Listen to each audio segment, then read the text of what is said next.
Caernarfon yn ôl yn uwch gyngrair Cymru. Mae'r aros wedi bod yn hir.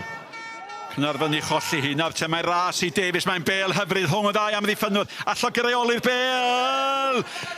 Gwaith am ddiffyn arbennig gan yr arwr lleol. Oedd hwnna'n edrych yn gol unwaith i'r bel gyrra'r trai James Davies. A mae rhywun yn cofio Ben Davies yn yr Euros. Wel ia, wel James Davies mor dda efo ei rediad. Ond Nathan wedi falle ddim di gwarchod digon tu ôl i Rhys Roberts. Ond nath o'n y diwedd do, pan oedd y bel heibio'r golwr, oedd Nathan yna. Joe Williams. Cyn chwaraeo'r Llandudno wrth gwrs. I gymryd, nawr te, mae'n disgyn. O, mae yna gyfle fan hyn ar ei ddroed chwech.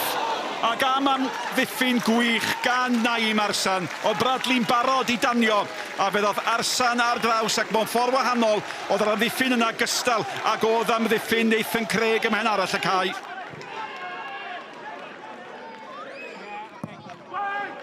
Llên bach y Canaries unwaith eto yn siapio! Ac mae wedi cael ei rhoi yn yr hwy gan Kai Jones. Kai Jones, y chwaraewr symudodd yma am yr eildro i ymuno a thre Caernarfon yn creu dim llai nag euphoria. Gafodd o afel arni a'i bachu hi i'r hwyd. Cigon gan Nathan unwaith eto, posib bydd peniad gan Gareth just ar draws neu nôl i mewn i Cwts Cosby. Mae gweddill yn cael ei wneud gan un dyn. Cai yma'n hyn, just mewn un symudiad.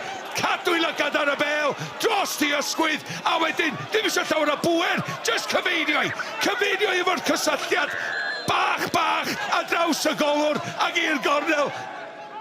Gareth Evans eto. Bradley, o, trai da, trai hyfryd!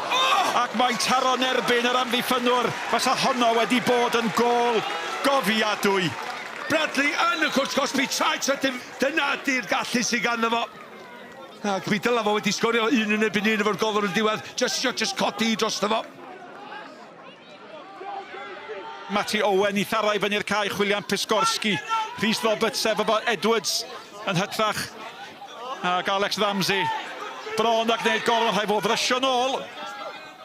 A mae yna gyfle fan hyn i'r rhoi mewn ac mae Ramsey yn ôl mewn amser. Jordan Evans gafodd yr ergyd. Coda'r bel. Ti'n bod mae'n sgrechan allan i fi, mae Jordan efo'r gallu i godi'r bel na.